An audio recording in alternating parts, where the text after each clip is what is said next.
Things have been tough ever since Mom passed away. Dad's a complete shell of himself, and I've been left on my own to sort through the abundance of emotions I'm going through.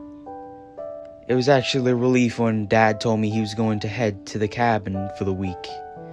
"Can you watch the place for me, Jared?" he asked. "Yeah, I had to watch the house, but that's not a big deal. It's a 2-story house with an AC, a stocked fridge, big screen, and a hot tub. It's not like I'd be struggling to get by, although the place does still have landlines for some reason." Before he left, Dad told me reception would be spotty at the cabin per usual.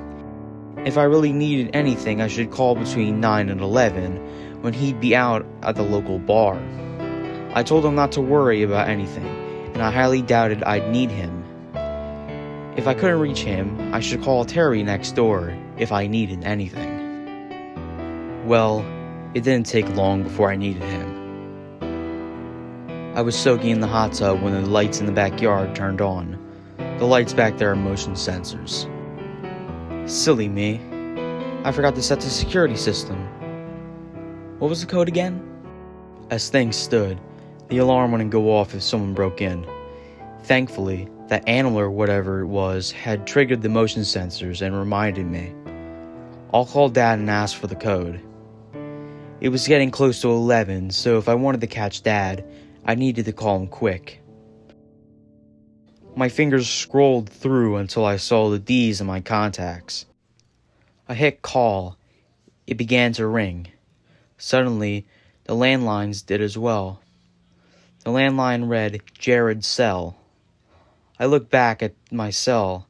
I dialed Dad home, not Dad's cell. Silly me. I moved my finger to the red phone icon, but before I could push it, the landline stopped ringing. I hadn't hung up yet. Had it gone to voicemail? Confused, I raised my cell to my ear. No voicemail. Only silence. Actually, I think I do hear something. Is that static or breathing? What the fuck? My heart was pounding. I immediately hung up the phone. What the fuck was that about? Taking in a few deep breaths, my heart rate began to slow. There's no way I heard breathing. That would be ridiculous.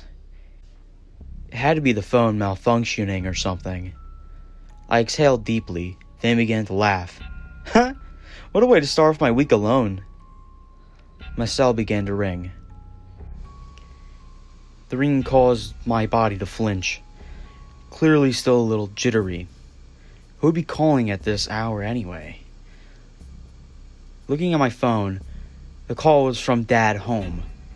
My eyes widened. The phone continued to ring in my hand. In a panic, I hit decline.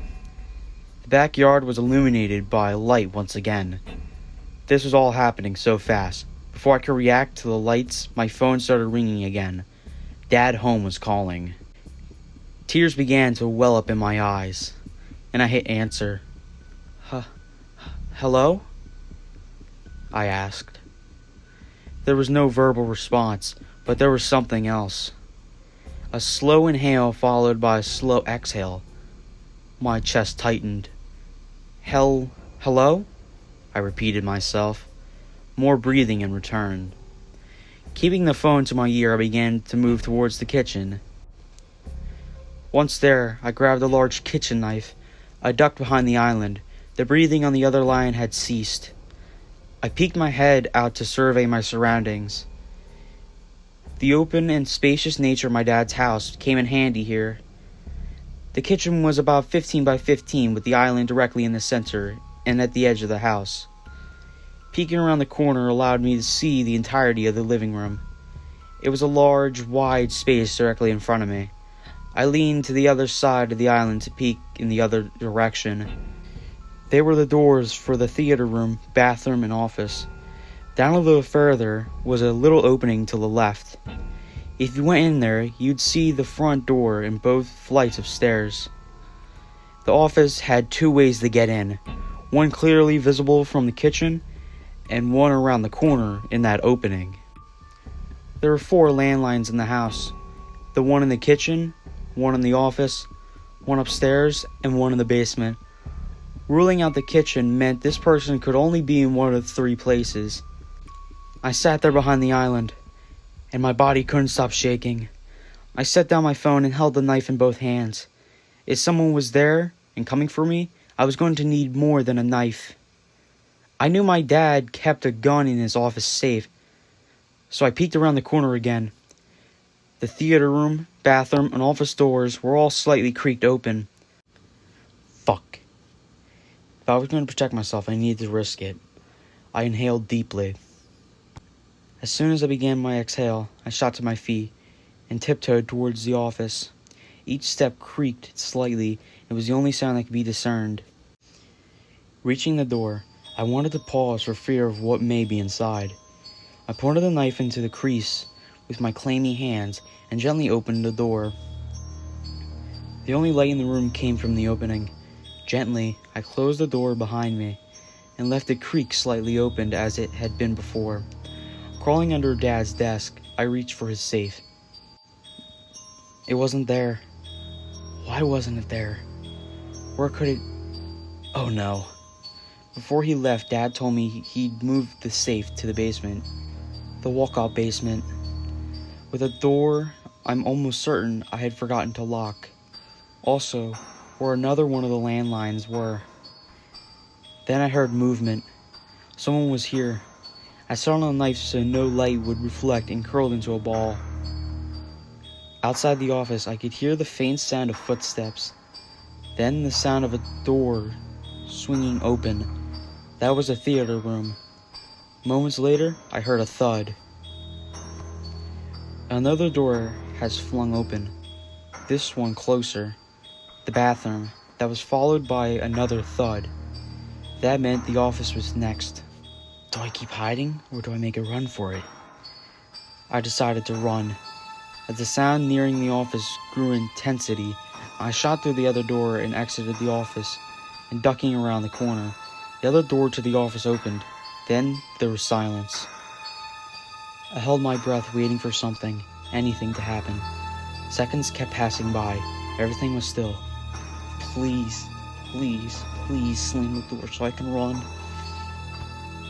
Still, no sound. I could feel the little beads of sweat run down my forehead.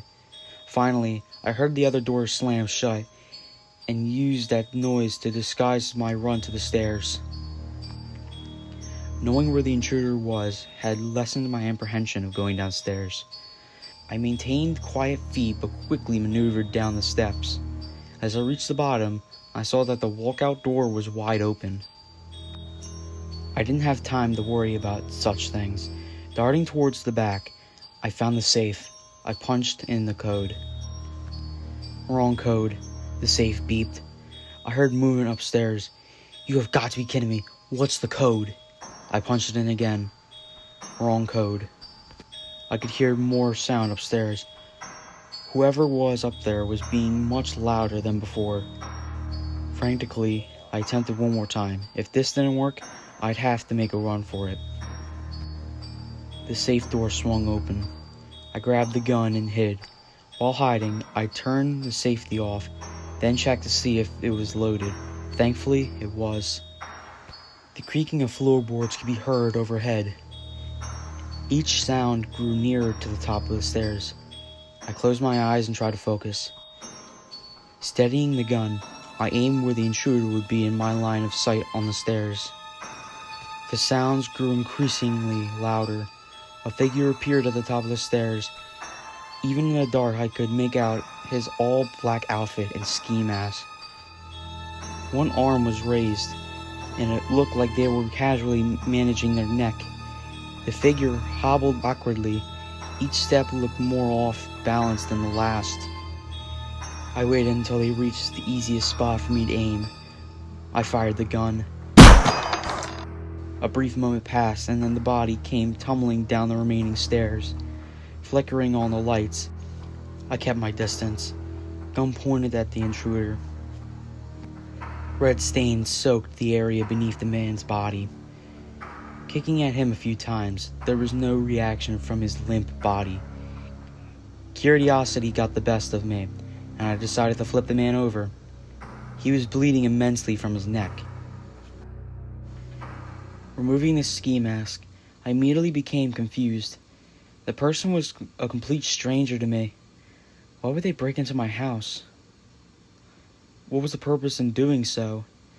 And what was with the wound on his neck?